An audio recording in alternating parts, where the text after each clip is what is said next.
No es fácil hablar de sucesos con niños y niñas, pero estamos en una sociedad en la que cada vez más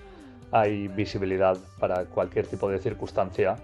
y más teniendo en cuenta que los niños y las niñas en una edad temprana tienen acceso a Internet a través de los teléfonos móviles. Para quienes conocimos directa o indirectamente a Luis Gil,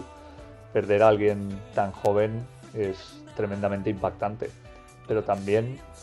puede convertirse en una necesidad de conversación para toda la gente que está en el entorno del mundo del fútbol y también, ¿por qué no?, para esos niños y niñas a los que seguramente ya les haya llegado la información. Quizá es el momento de sentarse a hablar con ellos y con ellas, de decirles que no todo es tan dramático como puede parecer en determinadas edades, que hay que disfrutar de la suerte que están teniendo de poder tener una vida bastante normal y de poder disfrutar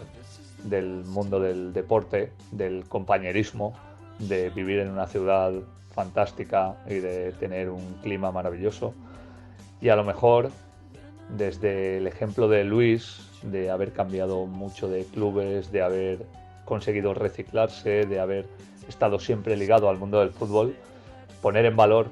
que mucho más allá del deporte profesional hay muchísimas cosas que se pueden seguir haciendo y que hay que disfrutar, y es la tercera vez que digo esta palabra